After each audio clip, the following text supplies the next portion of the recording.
Saya Egy Sujana, advokat atau lawyer atau pengacara dari Gus Nur dan Bambang Tri.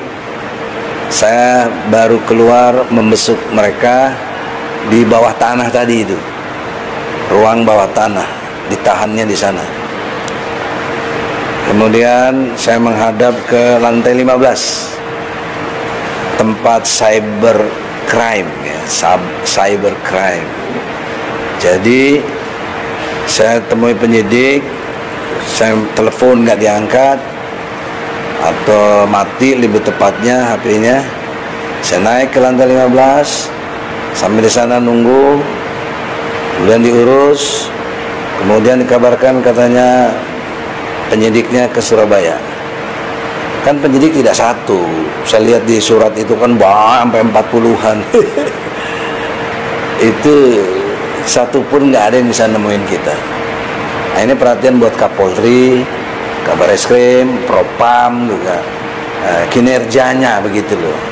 Ini kan harus pelayanan, rakyat itu harus dilayani, diayomi, dilindungi, tribrata, ya. Juga presisi dari Pak Kapolri yang luar biasa, bagus itu. Tapi kita di lapangan ngadapinya kayak begini gitu.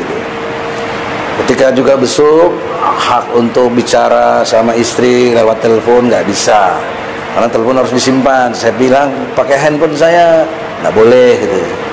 Ya sudah, nggak bisa lagi. Nah itu sekarang hak-hak ini perlu dipahami. Maka dalam kesempatan yang baik ini saya akan ajukan surat resmi, tapi lebih baik juga lewat saya punya YouTube, ya, ada Egy Sujana Channel, ada People Power, ada Mimbar Tube dan lain sebagainya, untuk menyampaikan mudah-mudahan sampai ke Kapolri dan Kabareskrim, juga LPSK. Karena ada dua hal yang ingin saya sampaikan.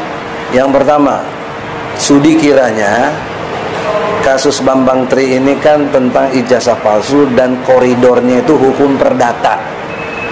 Jadi sebenarnya nggak ada urusan dengan polisi sebenarnya, tapi tetap ditahan karena urusan lain, katanya penistaan agama. Agama yang mana? Nggak bisa dijawab. Islam. Kalau Islam mubahalah nggak ada masalah, itu memang ajaran Islam. Jadi saya komplain untuk Bambang Tri ini dan Gus Dur, mestinya setidaknya ada penangguhan penahanan. Tolonglah, saya ajukan penangguhan penahanan, studi kiranya hak hukum yang dimiliki oleh tersangka ini diberikan oleh pihak kepolisian. Kalau taat kepada KUHP, Kitab Undang-Undang Hukum Acara Pidana.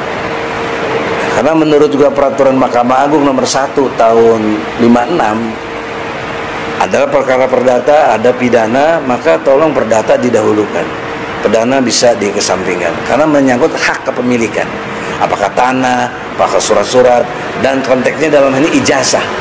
Itu hak properti yang dimiliki oleh si Bambang Tri. Dia hasil penelitian, dia survei, dia bikin buku, itu milik dia. Jadi kenapa kau harus ditahan di polisi? Nah, harusnya peraturan Mahkamah Agung nomor 1 ini sangat bisa dijadikan dasar hukum untuk ini koridornya perdata.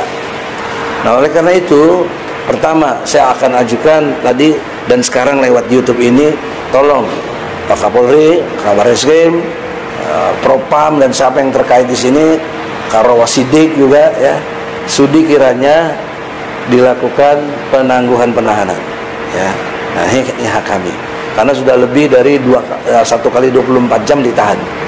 Jadi sudah dianggap kalau pemeriksaan itu sudah memadai, dan kita punya hak untuk ajukan itu. Yang kedua, kepada LPSK ini kan jadinya saksi dan sekaligus korban. Saya minta perlindungan saksi dan korban. LPSK, Lembaga Perlindungan Saksi dan Korban. Tolong perhatian, saya nggak tahu siapa ketuanya. Insya Allah surat menyusul untuk disampaikan supaya ini di bawah perlindungan lembaga saksi dan korban, ya, karena menyangkut kaitannya ijazah seorang yang sangat berpengaruh, yaitu Presiden Jokowi. Jadi Presiden Jokowi dengan hormat juga harus taat hukum. Tolong tanggal 31 Sudi kiranya datang, supaya clear masalah ini. Case close. Saya ingatkan, case close. Tutup kasus ini dengan cara bawalah ijazah aslinya SD, SMP, SMA. Ya, kalau universitas kita nggak gugat. Nanti kalau dia mau memberikan penjelasan boleh, ya, dengan gugatan intervensi. Tapi di bawah sumpah, nggak boleh bikin keterangan tidak di bawah sumpah. Karena konsekuensi hukumnya kalau sumpah Anda palsu, Anda kena 7 tahun. Ya, harus dimengerti itu. Jadi karena itulah dalam kesempatan ini Sudi kiranya, ya, untuk tanggal 31 baik Bapak Jokowi yang terhormat, ya, silakan datang, dan Bambang Tri juga boleh datang dong, jangan ditahan. Nah, ini saya maksudnya penangguhan-penangguhan untuk itu, untuk tinggal tanggal 31. Dan saya sudah omong waktu di sidang kemarin, ya, tanggal 18 kepada Majelis Hakim supaya Bambang Tri bisa dihadirkan, karena dia prinsipal sebagai penggugat. Nah, ini ilmu hukum, tidak ada like and dislike, betul-betul karena penegakan hukum. Nah, oleh karena itu, sisi lain, saya selalu mendasari argumentasi saya dengan Al-Quran. Kenapa? Karena Al-Quran itu menurut surat Al-An'am ayat 114, 115, 116. Pertama, Al-Quran itu rinci. Dua, Quran itu benar. Tiga, Quran itu adil. Tiga, Quran itu sempurna. Sempurna Quran itu, ya. Nah, 116-nya menerangkan kalau kamu ikut kebanyakan orang, maka pendapat kebanyakan orang itu sesat. Saya ingat teori demokrasi, kebenarannya diukur dari N+1. Suaranya berapa? 70 misalnya.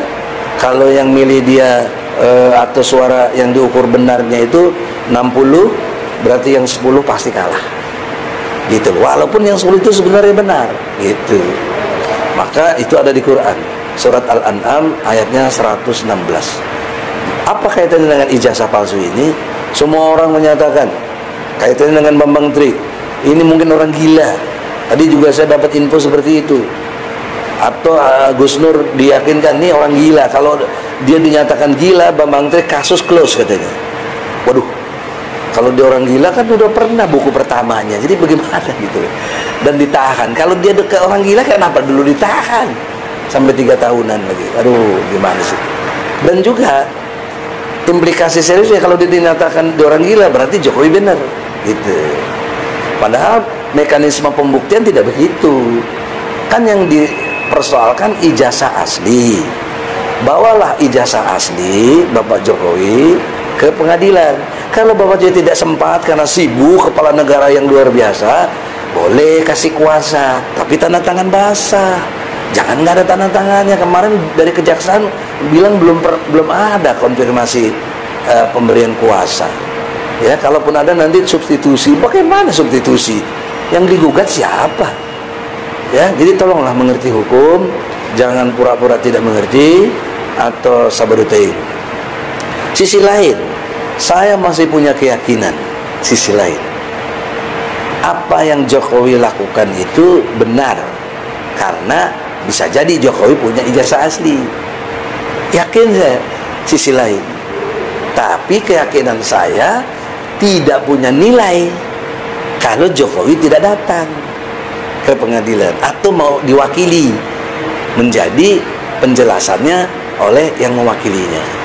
Ya, nah, baru nanti di situ ada proses pembuktian, ya, setelah di cross check. Nah, maka logika berikutnya secara hukum, sekarang saya yakin dengan Bambang Tri karena dia menyatakan itu palsu. Nah, dan Bambang Tri bahkan sudah ditangkap, dan Bambang Tri sudah bikin buku. Kan sebenarnya gampang dibantah, bukunya dibantah nggak bener, dan ijazah palsunya dibantah dengan ijazah asli. Case close, case close. Kasus tutup. Jokowi menang jika Jokowi mampu menghadirkan ijazah aslinya.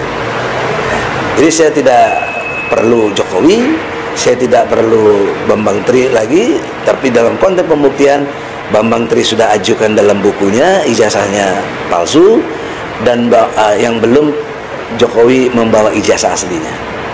Jadi saya kira begitu ya. Jadi jangan terus dialirkan, ditekan klien kami jadi orang gila gitu.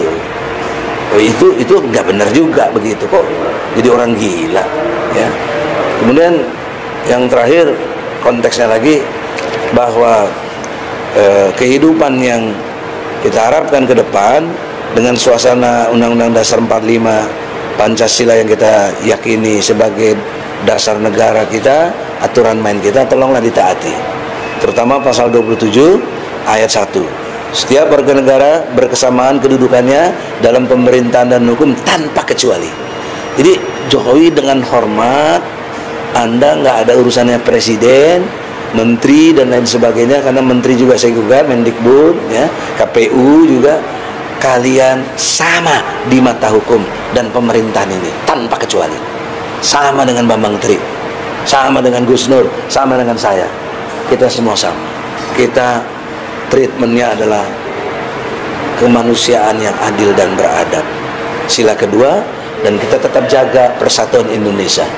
Semua ini yang saya lakukan demi Allah, demi Rasulullah, baik buat Jokowi. Ketika Jokowi juga memberikan ijazah aslinya, Bambang Tri yang nggak benar. Itu sekali lagi demikian. Ya, sisi lain kalau itu belum dilakukan atau minggu depan tidak dilakukan oleh Jokowi atau tidak ngutus orang, ya dengan hormat, harus dihormati hukum. Berarti Bambang Tri yang benar. Dan untuk itulah kita gugat juga MPR, segeralah bersidang untuk memberhentikan presiden karena telah melanggar pasal 7A Undang-Undang Dasar 45. Setidak-tidaknya telah melakukan perbuatan tercela.